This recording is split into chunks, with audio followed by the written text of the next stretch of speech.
বাবাদিরা, এই রাসূলুল্লাহ যে কথা জানিয়েছেন, এই রাসূলুল্লাহ চেয়ে যদি আপনার জ্ঞান বেশি হয়, তাহলে কিন্তু সারা জীবন কেন জাহান্নাম পর্যন্ত আপনার জ্বলতে হবে। কারণ রাসূলুল্লাহ যে কথাগুলো বলেন, এগুলো আল্লাহ পাক রাসূলকে বলতে বলেছেন। তাহলে ইলম শিক্ষা করা প্রত্যেকটা মেয়ে ছেলে বেটা ছেলের উপরে আমার আল্লাহ ফরজ করে দিয়েছে। আপনি আপনার ছেলের বিএড করানোর জন্য, এমএ করানোর জন্য, আপনি লয়ার করানোর জন্য, বড় আইপিএস অফিসার করানোর জন্য যত খুশি পড়ান, কোনো অসুবিধা নাই। রাসূলুল্লাহ জানিয়েছেন, তুমি দিনকে দুনিয়ায় প্রচার প্রসার করার জন্য, আল্লাহ দিনকে দুনিয়ায় কায়েম রাখার জন্য তুমি 5 ওয়াক্ত নামাজ সহিভাবে পড়বে, সেজন্য বাম্মার খিদমত করবে, সেজন্য কলিজার টুকরা হাসর মিজান ফুলসুরাত জান্নাত জাহান্নাম বিশ্বাস করবে, সেজন্য আমল করবে, সেজন্য নামাজ সহি হবে, সেজন্য মা বাপের জানাজা পড়াবে, সেজন্য মা বাপের জন্য দোয়া করবে, সেজন্য 24 ঘন্টার ভিতরে যদি 1টা মিনিট আল্লাহর কোরআন শিক্ষা করার জন্য যদি টিউশনি দাও, কত বড় অন্যায় কথা বললেন রাসূলুল্লাহ। 24 ঘন্টার ভিতরে 1 মিনিট। কিছু কিছু জাতির কলঙ্ক আছে, নিজে ছেলেটাকে নিয়ে ইংলিশ মিডিয়াম ইংলিশের টিচারের কাছে দিল 1 ঘন্টা, অঙ্কের টিচারের কাছে দিল 1 ঘন্টা, বাংলা দিল 1 ঘন্টা। ও কলিজার টুকরা ভাইরা আমার, মুসলমানের ঘরে জন্ম নিয়ে আরবি টিচারের কাছে 1 মিনিটও দিল না। যারা রাসূলুল্লাহর কথাকে অস্বীকার করে রাসূলের চেয়ে নিজেকে জ্ঞানী ভেবে ছেলে মেয়েদের ইচ্ছা মতো অন্য শিক্ষা শেখায়, এরা সারা জীবন সমাজে অপমান হবে। মাস্টার এসে বলছে, মৌলবীর বলছে আমার বাপের জানাজা পড়াও। ডাক্তার এসে সাধারণ মৌলবীর বলছে আমার বাপের জানাজা পড়াও। একটা হাফেজ সাহেব 2 বছর পড়েছে, তার বলছে আমার মায়ের জানাজা পড়াও। তো তুমি ডাক্তার হয়ে কি জ্ঞান অর্জন করেছো? মাস্টার হয়ে কি শিখাছো? কিসের মাস্টার তুমি? জানাজা পড়ানোর শর্ত না হাফেজ হতে হবে, জানাজা পড়ানোর শর্ত না মাওলানা হতে হবে, জানাজা পড়ানোর শর্ত না মুফতি হতে হবে। আল্লাহ রাসূল জানান, সে ভালো কোরআন শরীফ পড়তে পারবে, 5 ওয়াক্ত নামাজি হবে, জানাজার নিয়ম কানুন জানবে, ওই বেটা তার মা বাপের জানাজার ইমামতি করবে। তুমি ডাক্তার হয়েছো, এত লেখাপড়া শিখে এত সম্মান নাকি গ্রামে দোয়া কুনুত তো পড়তে পারো না, নামাজ পড়াতে বললে পালিয়ে আসো, নামাজ পড়াতে পারো না, আল্লাহর কাবায় গেলে একটু কোরআন পড়তে পারলে না, মদিনায় গেলে একটু কোরআন পড়তে পারলে না। কি লজ্জা, কি লজ্জা! ছি ছি ছি ছি ছি! এত সম্মান, এত ইজ্জত। মদিনায় গেল, রাসূলুল্লাহ বলেছেন, রওজায় আসলো, আমি রাসূল আমার কাছে কোরআন তেলাওয়াত করলে আমি তার গলার আওয়াজ নিজে কানে শুনতে পাই। জোরে বল। এরকম মুখ্য কোরআন বিরোধী হজে যায় না, যায় না? জোরে বলেন। আবার বলে আমি সম্মান আছে, এলাকা আমার দাপট আছে। তুমি কোরআন জানো না, তোমার কিসির দাপট? সব জায়গায় অপমান হবে। হ্যাঁ, তুমি প্রধান সাহেব, তুমি মেম্বার সাহেব, তুমি গ্রামের মাতব্বর, হঠাৎ ইমাম চলে গেছে, তুমি মসজিদে গিয়েছো, শাট করে বলবে তাকবীর দিয়ে দাঁড়িয়ে যাই। কারণ আমার বাম্মা ভালো ছিল, ছোটবেলায় আমার কোরআন শরীফ শিখিয়েছিল। মেম্বার যখন দাঁড়িয়ে যাবে, এলাকার মানুষ ভাববে যে কাকা তো সাংঘাতিক লোক, আমরা আগে চিনতে পারিনি, এত ভালো কোরআন পড়ে। সম্মান বাড়লো না কমলো? বাড়লো। সব রাত্রে কাকাকে বসে আছে, ভ্যানওয়ালার বেটা, জোগাড় মিস্ত্রির বেটা, ফেরিওয়ালার বেটা, কাঁচমার বেটা, কোড়ামার বেটা, রাজমিস্ত্রির বেটাকে কোরআন শরীফ পড়ছে। আরে কাকাকে বসে আছে, ওরা তো ছেলেরা, ছেলে মানুষ তো, বলছে কাকাটা কোরআন শরীফ তো পড়বে, আমি পড়তে পারি না, বিষ খেয়ে মরে যা। এরপরে মদিনায় এরকম সামনে হাজার হাজার কোরআন শরীফ এরকম প্রত্যেক লাইনের সামনে হাজার হাজার লক্ষ লক্ষ কোরআন। আসরের নামাজ পড়ে, কেউ মাগরিব পড়ে, কেউ এশা পড়ে, কোরআন নিয়ে বসছে, কেউ কেউ চুপচাপ মেরে বসে আছে। হাজি সাহেবরা বলছে হাজি, ওখানে শুধু বলে হাজি, আর কোনো ভাষা নেই। হাজি কে, কোন ভাষার লোক, কে কি বলবে? হাজি বলছে দুনিয়ার লোক কোরআন শরীফ পড়ছে, তুমি বসে রয়েছ কেন? পড়ো পড়ো। বলছে আমি ভারতের লোক, বিশ্ব মুখ্য আমি, আমার টাকা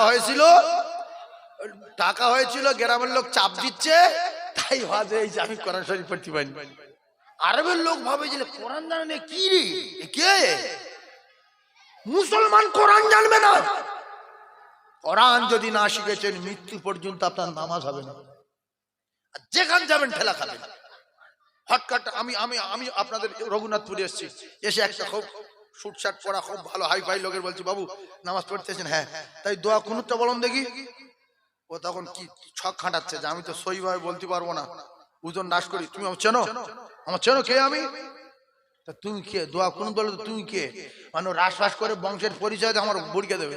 তা দাও, আমার তাড়িয়ে দাও, কিন্তু তোমার নামাজ হবে না জিন্দেগি মৃত্যু পর্যন্ত। এটা লিখিত কথা। সূরা ফাতিহাটা পড়ো না। আমি জানি না জানি, তোমার কি হয়? কেউ যদি সূরা ফাতিহা না জানে তার নামাজ হবে? জোরে বলেন হবে? তাহলে আমি বলছি কেন? আপনার আমার ভাই, আল্লাহর কসম, রাসূল বলেছে কুল্লু মুসলিমিনা ইখওয়া, तमाम বিশ্বের মুসলমান মুসলমানের ভাই।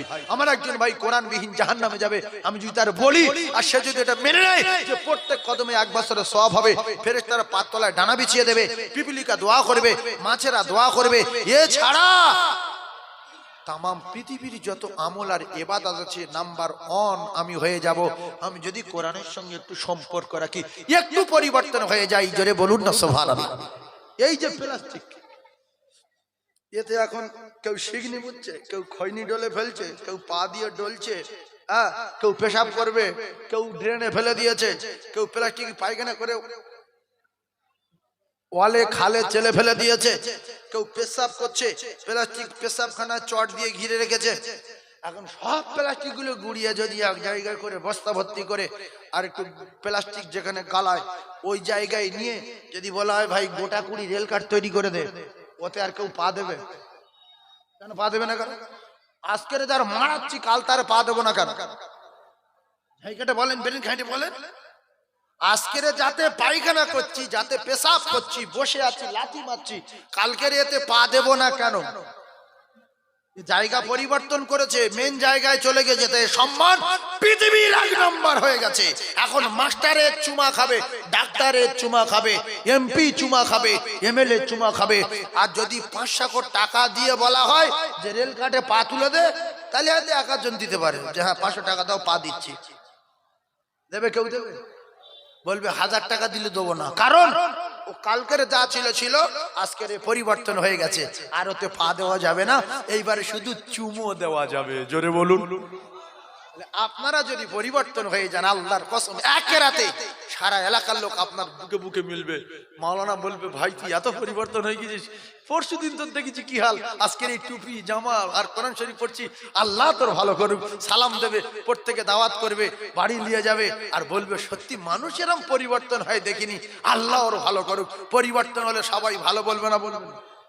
চায়ের দোকানে গিয়ে আপনার নামে বলবে যে এত পরিবর্তন, এই ত্রিপুলটা কাল যদি রেল কাট হয়ে যায়, লোক ভাববে যে এরকম হয়ে গেল মুহূর্তের মধ্যে, এইবারে চুমো খাবো। ওরে কমা দামি নোংরা জায়গায় পড়ে থাকা প্লাস্টিক, তোরে চুমা দিতাম না রে। তোর চুমো দেওয়ার একটাই কারণ হলো তোর সম্পর্ক আল্লাহর কোরআনের সঙ্গে হয়েছে বলে। জোরে বলো না। তো তোর লাথি দিতাম, তোর পায়খানাতে ফেলে দিতাম, তোর পেশাবখানায় ফেলে দিতাম, তোর মতো প্লাস্টিক কত ড্রেনে পড়ে রয়েছে। ও কলিজার টুকরা না, আমরা যারা মানুষ, আমাদের মতো কত মানুষ গাঁজা খেয়ে শুয়ে রয়েছে, আমাদের মতো কত মানুষ মদ খেয়ে পড়ে রয়েছে, আমাদের মতো কত মানুষ উল্টো পাল্টা গুনার কাজে লিপ্ত রয়েছে। আল্লাহ পাক আমাদেরকে বাঁচাই করে তুলে নিয়েছে, তাই আমাদের সম্মান বেড়ে গেছে। কলিজার টুকরা ভাইরা আমার, আল্লাহর কসম হেদায়েতের জন্য পরিবর্তন নিজে হতে হবে, পরিবর্তনের জন্য দোয়া চাইতে হবে। আর যদি পরিবর্তনের জন্য দোয়া চাই, চেষ্টা চালিয়ে যাই, আমার আল্লাহ পাক আমাদেরকে হেদায়েত দেবেন, পরিবর্তন করে দেবেন, ভালো করে দেবেন। তিনি বলেছেন আমি ইলম যারে দেই সেই ইলমওয়ালা হয়। ইলম কোন নবী, কোন পীর, কোন আল্লাহর ওলি কারু দিতে পারে না। ইলম দেনেওয়ালা মালিক হলো আমার আল্লাহ। তাই আমি প্রথমে আপনাদেরকে বলেছি চুমো খাবো, চুমো খাবো, যার ভালোবাসি, যার প্রেম করি, তার যদি মাঝে মধ্যে চুমা দেয়, সে আমার উপরে বড় খুশি হবে। দুজনার সম্পর্ক, দুজনার সম্পর্কে বড় মহব্বত তৈরি হয়ে যাবে। তাহলে কোরআন শরীফ চুমো খেতে গেলে একটা টাকা লাগে না, পয়সা লাগে না, শুধু একটু ওযু করা লাগে। একটু ওযু করে গিয়ে যদি আল্লাহর কোরআনটা বুকে জড়িয়ে নিয়ে চুমো খায়, আমার আল্লাহ এবং আল্লাহ রসুল খুশিতে বাগে বাগ হয়ে যাবে। জোরে বলো। কে কে চুমো খাবেন হাত তুলে দেখান দিন দেখি। যে চুমো খাবেন আল্লাহ জানার মুখির 12টা বেজে দেয়, হাত তোলেন। কে কে কোরআন শরীফ চুমো খাবেন হাত তোলেন। নারায়ে তাকবীর। আল্লাহ আমাদের প্রত্যেকের চুমো খাওয়ার তৌফিক দেন, বলেন আমিন। যারা বাইরেতে শুনতে মনে করছে চুমো খাতি বলছে, কার রে, কার চুমো খাতি বলছে, নেশো বইতে পারবে। অনেক আত্মীয় স্বজনের বাড়ি আসে যে চুমো খাওয়া করছে, সেই সন্ধ্যা দিয়ে চুমো খাবো কি বলছে বলতে। ভাইরা আমার, বাবাদিরা, আল্লাহ রসুল দিন ও দুনিয়ার বাদশা জানান। শিক্ষিত ভাইরা যারা আছেন, মাস্টার ভাইরা, জ্ঞানী ভাইরা যারা আছেন, আমার কথাগুলো একটু খেয়াল রাখুন। এইবারে আপনার টাকা হজ ফরজ হয়ে গেছে, আপনি হজে গেছেন, টাকার অভাব নেই, একেবারে বিরাট লম্বা জামা গরগাট পর্যন্ত জামা করেছেন, হজ করে বাড়ি আসলেন। সেদিনে মুয়াজ্জিনের নানি মারা গেছে, আর ইমাম সাহেবের ছোট শালির বিয়ে, কেউ নেই। আর হাজী সাহেব মসজিদে ঢুকেছে, 40 দিন দোয়া কবুল হবে। বিরাট সাদা জামা, দামি লুঙ্গি, মাথায় সাদা রুমাল, আর আরবের সেই কালো বেড়ি, পিছনে 8-10 জন লোক আসছে। মুক্তাদিরা বলল, আজকের আমাদের জীবন ধন্য, কাকা আসছে। হাজী সাহেব দাঁড়াও, মাগরিবের নামাজে দাঁড়াও। হাজী সাহেব বলল, বাবা আমি পারবো না, আমার টাকা ছিল, এমনি বড় জামা কেটেছি, আমি সুরো পড়তে পারি না। মসজিদ ভরা লোক, অপমান হলো না? নিজে নিজে নামাজ পড়ছে, গায়েতে ঘাম আসছে, যেতে আমার বিষ খেয়ে মরা ভালো ছিল। কেন আমি কোরআন শিখতে পারিনি? নতুন হজ করেছে, বড় মেয়ে বিশাল মাস্টারের ছেলের সঙ্গে বিয়ে দিয়েছে, মেরি খেজুর আর পানি নিয়ে বড় মেয়ের বাড়ি গিয়েছে। আর ওখানে ইমাম মুয়াজ্জিন চলে গেছে, সবাই বলছে আব্দুর রহিম মাস্টারের বেই এসছে, আজকের মাগরিবের নামাজ পড়াবে। বলছে, বাবা আমি পারবো না, আমি কোরআন শরীফ পড়তে পারি না, আমার টাকা পয়সা হয়ে যায়, আমি হজে গেছি, আমি নামাজের তালে নেই। না কাকা, আপনার পিছনে পড়বো, আপনার দোয়া কবুল হবে। বলছে, আমার পিছনে পড়তে গেলে তাহলে এক কাজ করতে হবে, জোহরে আর আসরে আসতে হবে। ও কখন পড়াবে? এই বাবু, এই করছি, কখন নামাজ পড়াবে? জোহর আর আসরে পড়াবে। কেন বলেন তো? বুঝতে পেরেছেন? হ্যাঁ ঠিক বলেছে, আওয়াজ হবে না। ও যা জানে আমি জানি, আর আমার আল্লাহ জানে। জাহান্নামে যাই যাবো, কিন্তু জোরে বলা যাবে না। মসজিদ ভরা লোক, মাস্টারে ডেকে যাই, শোন তুই এতদিন তো বিরাট গল্প দিতিস, তোর এই বেই এত মুখ আমরা সবে আজকে বুঝতে পারলাম। তাহলে জামাই অপমান, বেই অপমান, ফের মেয়ে অপমান। এই অপমান হচ্ছে কেন? আল্লাহর কসম, আল্লাহর হুকুম ছিল ইলম শিক্ষা করা ফরজ। এই আল্লাহর হুকুমকে যারা অস্বীকার করেছে, এরা কিয়ামত পর্যন্ত অপমান হবে। কবরে অপমান, মিজানে অপমান, ফুলসরে অপমান, সব জায়গায় অপমান। এরা দুনিয়ায় অপমান হবে। এর কাছে এক ঠেলা খাবে, ওর কাছে এক ঠেলা খাবে, ওর কাছে মার খাবে, ওর কাছে ধাক্কা খাবে। কারণ আমি একরকম শেখাবো, এ মাওলানা একরকম শেখাবে, এ মাওলানা একরকম শেখাবে, ও মাওলানা একরকম শেখাবে। আসলে আপনি মাঝখান থেকে ফেঁসে যাচ্ছেন একটাই কারণে, আমি যেটা শিখছি সেটা আমি দেখতে পাচ্ছি না যে কি নাম, এটা কি আলহামদুলিল্লাহ হবে না আলহামদুলিল্লাহ হবে, মালিকি মিদ্দিন হবে না ইয়াউমিদ্দিন হবে, সেইটা আমি দেখে পড়তে পাচ্ছি না। তাই কেউ বলছে মিদ্দিন হবে, কেউ বলছে ইয়াউমিদ্দিন হবে, কেউ বলছে আলহামদুলিল্লাহ হবে, কেউ বলছে আলহামদুলিল্লাহ হবে। লাস্টে পাগল হয়ে যাচ্ছে যে আমি কি বিষ খেয়ে মরবো নাকি, কতবার আমি শিখবো। এইরকম ভুগড়ুমবাজি শেখা না শিখে দুটো পায়ে ধরে বলছি, 15 টাকা দিয়ে একটা কায়দা কেনেন, কিনে মাওলানা ধরে, ইমাম ধরে, মুয়াজ্জিন ধরে মাস 2 একটু চেষ্টা করেন, সপ্তাহে 1 বার, সপ্তাহে 2 বার, সপ্তাহে 3 বার, এইরকম করে করে যদি কোরআন শেখেন, আপনি আপনার মা বাপের জানাজার ইমাম হবেন।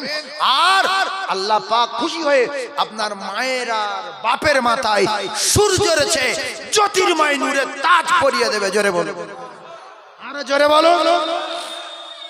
তাহলে যারা আমরা কোরআন শরীফ পড়তে পারি না, বোঝেন আমরা সমাজে লাঞ্ছিত বঞ্চিত আছি না নাই? বলছে দুলাভাই এমএ কমপ্লিট, বলছে হ্যাঁ। বলছে আল্লাহ ভালো করুক।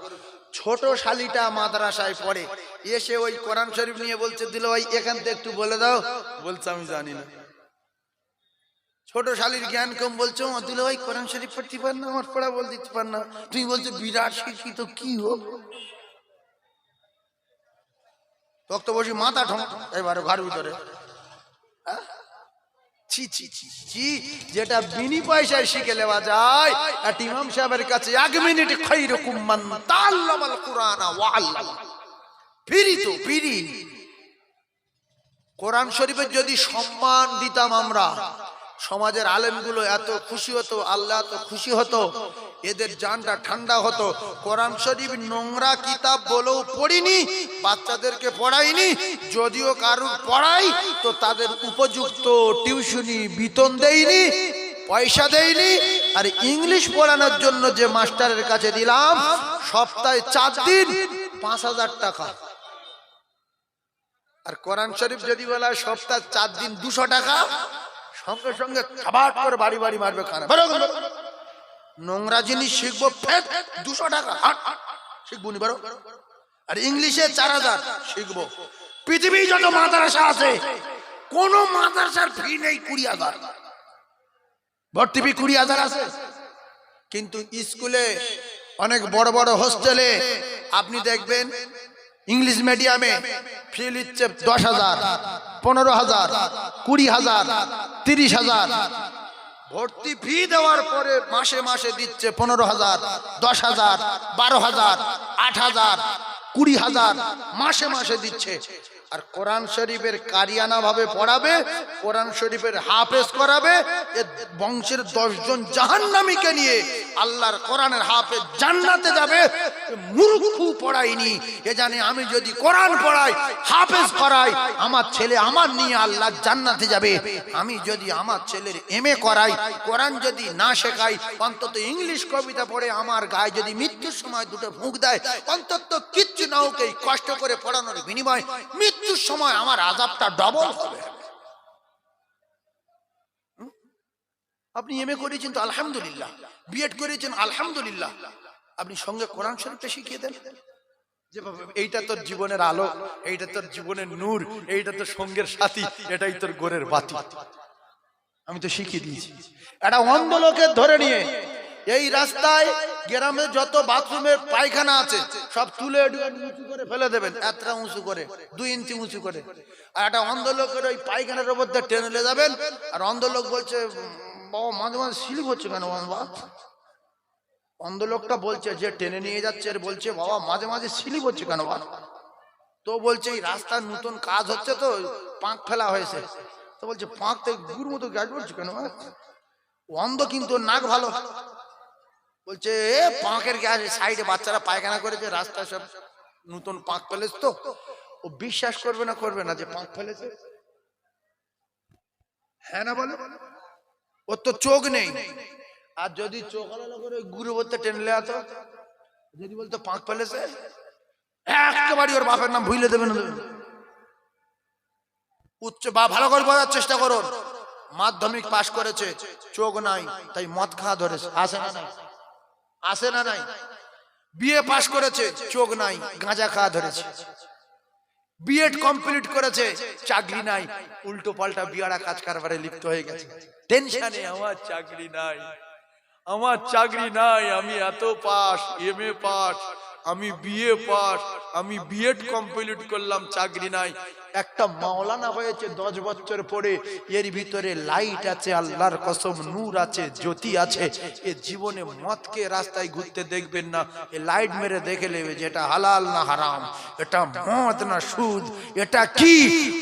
আপনারা একটা লোকের দেখাতে পারবেন একটা যোগ্য আলেম রাস্তায় মদকে মাতলামি করে?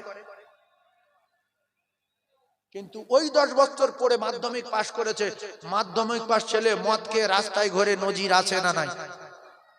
আর ওই মাধ্যমিকের সঙ্গে সঙ্গে যদি 6 মাস, 1 বছর না 6টা মাস ওর ভিতরে কোরআন ঢুকিয়ে দিতেন, কোরআনের জ্যোতিতে, কোরআনের পাওয়ারে, কোরআনের আলোতে, কোরআনের নূরের গতিতে ও জীবনে নোংরা কাজ করবে না। কোরআন ওর বাধা দেবে যে তোর ভিতরে আমি আল্লাহর কোরআন রয়েছি, সরে যা। যেমন যারা 5 ওয়াক্ত নামাজ পড়ে এরা দেখবেন নোংরা কাজের জায়গায় গেলে ওদের বিবেকে একটা বাধা দেয় যে আমি নামাজ পড়ি দাঁড়িয়ে আছে, আমি তাস খেলবো না, আমি নামাজ পড়ি দাঁড়িয়ে আছে, আমি মদ খাবো না, লোকে খারাপ বলবে। এটা ভিতর থেকে আপনার বাধা দেয়। এটা আল্লাহ বলেছে ইন্নাস সালাতা তানহা আনিল ফাহশাই ওয়াল মুনকার। যাদের নামাজগুলো কবুল হয় তাদের নামাজ तमाम খারাপ কাজ থেকে বাধা দেয়, নোংরা কাজ থেকে এদের হেফাজত করে, বাঁচিয়ে নেয়। আর যারা নামাজ পড়ার পরে নামাজ হয় না ওরা সব রকম কাজ করবে, কোনো কাজে বাধা হবে না। কারণ ইন্নাস সালাতা তানহা আনিল ফাহশাই ওয়াল মুনকার। যার নামাজ নামাজির খারাপ কাজ থেকে বাঁচাতে পারেনি ওর নামাজ কোনোদিন হয়নি। ও এমনি নামাজি নামে একটা ভণ্ড লোক, নামাজ পড়ে লোকে নামাজি বললো বলে, আসলে নামাজি না। এটা আল্লাহ বলছে, আমি বলিনি। এরকম কিছু নামাজি আছে না নাই? নামাজ পড়ে মিথ্যা কথা বলে, নামাজ পড়ে হারাম ব্যবসা করে, নামাজ পড়ে লোকের আল ঢালে, নামাজ পড়ে লোকের সব মাস করে, নামাজ পড়ে চুরি করে। এ হলো জাতের চিটিং বাস। ইন্নাস সালাতা তানহা আনিল ফাহশাই ওয়াল মুনকার। যার নামাজ তার নোংরা কাজ থেকে বাঁচাতে পারেনি আল্লাহ নিজে বলছে ওর নামাজ হয়নি। আর এর নামাজ হয় না বলে সাধারণ লোকের সঙ্গে ঝগড়া বাঁধালে ওই নামাজের দায় দিয়ে বলে যে তুই 5 ওয়াক্ত নামাজ পড়িস, তোর ভাষা পরিবর্তন হয়নি, তুই কি রে, তোর চরিত্র ঠিক হয়নি, তুই কি রে। আসলে আসলে নামাজের দোষ দিও না, ও নামাজি না, ও ভণ্ড, ওর কোনোদিন নামাজ হয়নি। ইন্নাস সালাতা তানহা আনিল ফাহশাই ওয়াল মুনকার। নামাজ तमाम বাজে কাজ থেকে বাঁচাবে। যদি নামাজ পড়ার পরে বাজে কাজ থেকে বাঁচতে না পারে ওই নামাজেরই ভাবতে হবে আমার নামাজ হয়নি। ও কলিজার টুকরারা, রাগ করলে হবে না যুবকেরা রে। কখনো মালাকুল মউত আসবে, কোরআনে লেখা নাই, হাদিসে লেখা নাই, পৃথিবীর কোন কিতাবে লেখা নাই। মালাকুল মউত কখন আসবে আর কখন জান কবজা হবে। সেজন্য আমি যুবকদের বলি, যুবক যার জন্য অন্যায় করছো, স্ত্রীর জন্য না মায়ের জন্য না বাপের জন্য, ছেলের জন্য না মেয়ের জন্য, ভাবি কার জন্য অন্যায় করছো বলো সোনা, ভাবি কেন তুমি অন্যায় করছো। আজকের জাতির কলঙ্ক কিছু নারী আছে নির্লজ্জ, বাচ্চাদের জন্য স্বামীর জন্য কঠিন কঠিন অন্যায় করছে। সংসার চলে না বলে, সংসারে ভালো চলবে বলে, সংসার এমনি করে টোটো কিনবে বলে, অটো কিনবে বলে, নিদেন খাওয়া খাবো বলে, মূর্খ নারী জাতির কলঙ্ক, জাহান্নামী নারী বন্ধনের ব্যবসায় জুড়ে গেছে। এই যে ভালো করে আপনারা কথাগুলো বোঝার চেষ্টা করুন। আমার আল্লাহ পাক কোরআনে বললেন ইয়াউমা ইয়াফিরুল মারউ মিন আখি ওয়া উম্মিহি ওয়া আবিহি ওয়া সাহিবাতি ওয়া বানিহি। ও জ্ঞানী ভাইরা রে, আপনি ছেলে মেয়ে জন্ম দিয়েছেন 20টা ছেলে মেয়ে জন্ম দিয়েছেন, ভিটে বাড়ি মোটা কাটা, প্রত্যেক বছরে একটা করে হয়েছে, প্রত্যেক বছরে একটা করে হয়েছে। এমন ভাবি আছে প্রত্যেক বছর বাচ্চা দেয়, এই রকম ভাবি আছে না নাই? আর জোরে বলে আছে তো। 20টা হওয়ার পরে এ বুড়ো মরে গেছে, 1 কাঠা জমি কিনে নি, একটা দোকানও করেনি। 20 জন ওই 1 কাঠা জায়গার ভিতরে বিরাট একটা হল মতো ঘর ছিল, ওর ভিতরে কোন রকম মানুষ হচ্ছে। আর আল্লাহ কি ওই বুড়ো ধরবে? যদি 20টা ছেলে মেয়ে জন্ম দিয়েছি, জমি কিনিনি কেন বল, একটা দোকান কিনিনি কেন, কই ফাঁদে ধরবে না? ধরবে না? হ্যাঁ না বলে না তো? ধরবে না? ধরবে না? এই 2-3 জন বলছে ধরবে। এখন এইরকম মানুষ দুনিয়া আছে, তাই গিন্নিগুলো বন্ধনে দিয়ে দিই। আল্লাহর কসম ধরবে না। কেন ধরবে? আমি আমার ছেলে তৈরি করার ক্ষমতা আছে। ছেলে মেয়ে স্বামী স্ত্রী মিলন মাধ্যমে দেয় কে? আল্লাহ দেয়। স্বামী স্ত্রী মিলন হলে যদি বাচ্চা হতো তাহলে মানুষ ওই আটকুড়ে হয়ে দুনিয়ার গাছপালা শেকড় চিবুতো না। মিলন হলি বাচ্চা।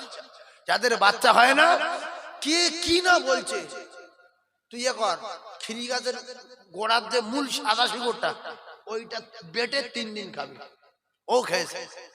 আবার বলছে তুই এখন কলা গাছের মাঝখানে যে ওই শিকড় আছে, পুরো মাঝখানে শিকড়, তুই খা, খেয়েছে। তারপরে গোলায় হালছি, কোমরে হালছি, শুধু মাদলির আজমির থেকে আছে দীঘা পর্যন্ত সব জায়গায় মাদলি কোমরে। একটা বাচ্চার দরকার, যত ডাক্তার সবার দেখিয়েছে, বাচ্চা যারে দেবে না কোনো কায়দায় বাচ্চা তৈরি করতে পারবে না। আল্লাহ বলে আমি যার বাচ্চা দেই সেই বাচ্চা পাই। ওয়া মিন দাব্বাতিন ফিল আরদি ইল্লা আলাল্লাহি রিজকুহা। আমরা সর কুকুরের চেয়ে ভালো না খারাপ? কথা বলে ভালো তো।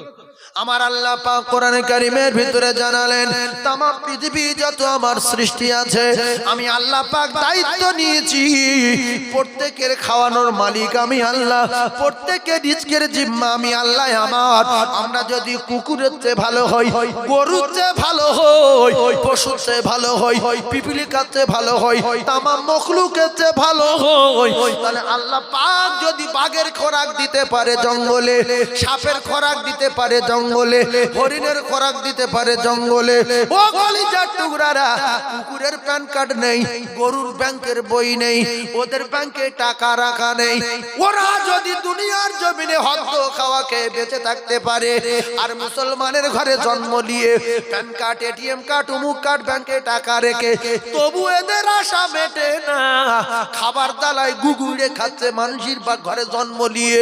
কলিজার টুকরা ভাবি রে, 30টা ছেলে মেয়ে জন্ম দিয়ে যদি এক কাটা জমি না কিনতে পারি, আমি কসম খোদারকে বলি আমার আল্লাহ কৈফিয়ত নেবে না, কারণ প্রত্যেকের রিজকের জিম্মা আমি আমার আল্লাহ নিয়েছে। ও কলিজার টুকরা মায়েরা, বুড়া, বেটিরা, আমরা যে একটা জাহান্নামে যাওয়ার কথা বলি, আমি কি আমার ছেলে মেয়ের ভবিষ্যৎ করব না? আমি কি আমার ছেলের ভবিষ্যৎ করব না? না না না না না, তুমি তোমার ছেলে মেয়ের ভবিষ্যৎ গড়ার মালিক না, তুমি তোমার ছেলে মেয়ের ভবিষ্যতের মালিক না, তোমার ভবিষ্যতের মালিক যিনি, তোমার ছেলের ভবিষ্যতের মালিকও তিনি হলেন আমার আল্লাহ। মুখ্য নারী জাতির কলঙ্ক, স্বামীর বুঝিয়ে বুঝিয়ে গ্রুপে যোগ দিয়েছে। আমি যদি বন্ধন না করতাম অটো করতে কিনতে, ঘরটা প্লাস্টার কি করে করতে, তুমি জাহান্নামের টিকিটটা কি করে পেতে, তোমার মায়ের কি করে জাহান্নামে দিতে, তোমার বাপের কি করে জাহান্নামের টিকিট দিতে। আমি বন্ধন করলাম বলে তোমার মা নামাজ পড়ে আমার হাতে খায়, জাহান্নামের টিকিট ধরিয়ে দিলাম। তোমার বাপ 5 ওয়াক্ত নামাজ পড়ে আমার হাতে খায়, ও বুড়োরও শেষ করলাম। আর তোমার নাম তো দায়ুসের খাতায় তুলে দিয়েছি, আর দায়ুসুল আদখুলুল জান্নাহ, তোমার জান্নাতে যাওয়ার রাস্তা আটকে দিলাম। আর আমি তো জাহান্নামের লিডার নারী, আমিও খায় হয়ে গেলাম।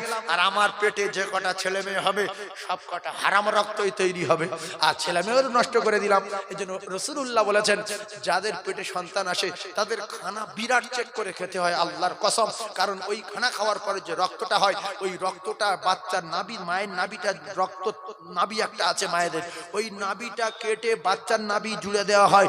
আর ওই খাদ্যখানায় যে রক্ত হয়, ওই রক্তটা বাচ্চার খাদ্য হয়।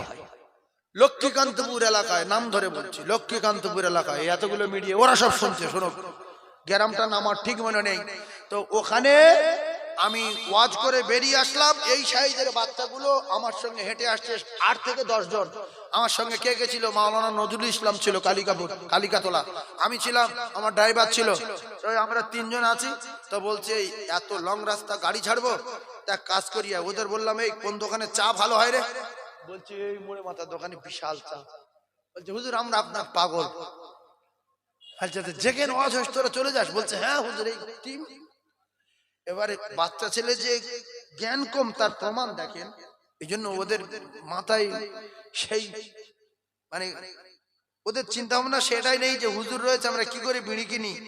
ওদের যে ব্রেন কম, বলে বাচ্চা আর কুকুরের সমান একটা কথা বলে না, বলে আমার সঙ্গে গল্প করতে করতে এসে বলছে আমি এই দাঁড়িয়ে আছি, মাওলানা নজরুল এই দাঁড়িয়ে আছে, ওই ছোট ছোট ছেলেরা বলছে বাবু এক বান্ডিল বিড়ি দাও তো। রাত তখন 2-2-2:30 বাজে, এক বান্ডিল বিড়ি দাও। দোকানদার এক বান্ডিল বিড়ি দিল, আরেকজন বলছে আমার এক বান্ডিল দাও, ওর এক বান্ডিল দিল। ওরা দূরে দূরে ছিল, বলছে সেই তো যাবো বাড়ি যাবো তো বিড়ি খেয়ে যাই। আরেকজন বলছে আমার এক বান্ডিল, 3 বান্ডিল বিড়ি কিনলো। আমি একজনের জিজ্ঞাসা করলাম এই তুই বিড়ি কি করবি রে? আমার খাই হয়ে যেত, আমি বিড়ি খাই। শুধু এই কথা না, একটা জায়গায় জলসা গিয়েছি মুর্শিদাবাদে, নাম ধরে বলছি ওরা শোনো, আল্লাহ সামিউন বাসির। নাস্তা করবে, নাস্তা দিতে বলছি, বলছে নাস্তা দিচ্ছি, বিড়ি খাইলে। বলে বিড়ি নিয়েছে। আমি মাওলানা নজরুল বলছে, এই নজরুল, এই নাস্তায় বিড়ি, প্লেটে করে বিড়ি নিয়ে এসছে, যে আগুন জ্বালায় কি ও গ্যাস লাইটার, ও প্লেটে দিয়েছে। বলছে যদি অনেক বলবি খাই তো, আপনারা খান না? যদি না খান তাহলে আমরা চালিয়ে আসছি। হঠাৎ হঠাৎ তাহলে মাওলানা দাউদ করে বিড়ি দিচ্ছ। এই কথা যদি কেমন লাগে, আপনারা অনেক মসজিদে বাইরে বাইরে গিয়েছেন, জানেন মসজিদ ইমাম সাহেব বিড়ি খেতে খেতে মসজিদে ঢুকছে নামাজ পড়াবে, মুসল্লিরা বিড়ি খাচ্ছে মসজিদের বারান্দায় বসে, আছে না নাই? অজু করে না নামাজ পড়তে যাচ্ছে, বলছে বিড়ি খেলে অজু ভাঙে না। মশলা তো ঠিক জানো অজু ভাঙে না, কিন্তু বিড়ি খেলে তোমার মুখে যে পাঠাচ্ছে আরো গ্যাস বার হয়, এটা তুমি জানো না? তুমি তো সুবহানা রাব্বিয়াল আজিম বলবে, তোমার নাকের পাশে আমার নাক থাকবে, তোমার জন্য আমার কষ্ট হবে, আমার তো সুবহানা রাব্বিয়াল আলা বলা গুলিয়ে যাবে গ্যাসের ঠেলায়। যখন এই নাকের কাছে নাক দেবো, আপনার নাক আর আমার নাক 2 ইঞ্চি ফেরা, ও বলছে সুবহানা রাব্বিয়াল আলা, সুবহানা রাব্বিয়াল আলা, আর গ্যাস আসছে। আর আমার তো কিয়ামত হয়েছে, আমি ভাবছি আল্লাহ কার পাশে দাঁড়িয়েছে আল্লাহ, আমি সুবহানা রাব্বিয়াল আলা বলবো না, নামাজ হয় না না, খিঁচে মিচে চুপ করে আছি। নামাজ পড়ার পরে বলছি, ভাই তুই কি খাইছি রে? বলছে বিড়ি খেয়েছি, কালে গ্যাস নেই, কুলি করে নিয়েছি। যে বিড়ি খায় তার মনে হয় যে আমার মুখে গ্যাস নেই, কিন্তু পাশের লোকের জিজ্ঞাসা করবেন কি গ্যাস, তা ঠিক বলছেন ভুল বলছি? এই দুর্গন্ধ নিয়ে মসজিদে গিয়ে মানুষের কষ্ট দেওয়া যায়? ও তো আপনার পিছনে জীবনে দাঁড়াবে না, মসজিদে যে প্রথম খুঁজবে সে কই, সেই দাঁড়িয়ে রয়েছে ওই পারে দাঁড়াবে, দাঁড়াবে না যে তুই আমার ডাকবি, তুই ওখানে পড়। আর ও সারা এলাকার লোকের সঙ্গে বলবে মসজিদ যে যা কুড়ি মিনিট দাঁড়াবে নি, ওর মুখে বিশ্রী গ্যাস। এরপরে অনেকে মূলো খেয়ে নামাজ পড়তে যায়, দৌড়ে চলে যায়। মূলো খেলে একটা ঢেকুর ওঠে না, ওই ঢেকুর উঠলো মসজিদে নামাজ পড়তে পড়তে সুবহানা রাব্বিয়াল আজিম, হাঁটি হাত দিয়ে সুবহানা রাব্বিয়াল আজিম বলতে বলতে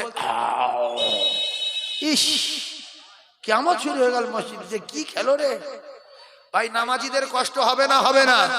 তাই বিড়ি দিচ্ছে খেতে, আর ওখানকার বাচ্চারা বিড়ি খাচ্ছে, যে হুজুর এটা আমরা খাই, অসুবিধা নাই। এই জন্য কোন মায়ের পেটে আল্লাহ নবী দিয়েছে, কোন মায়ের পেটে মুজাদ্দিদ দিয়েছে, কোন মায়ের পেটে আল্লাহর ওলি দিয়েছে, আর কোন মায়ের পেটে চোর আর মদখোর দিয়েছে, আছে না নাই? হ্যাঁ, ওই যেমন কর্ম তেমন ফল। ফোন নিয়ে সারা জল সময় ঘুরছে, তোমার ফোন নাম্বারটা দাও, তোমার জন্য খুব মনটা খারাপ আছে, কদিন পর খুঁজি তোমার পাইনি, আল্লাহ তোমার ভালো করে ফোন নাম্বারটা দাও, তোমার সব মাস করবো আমি, দাও।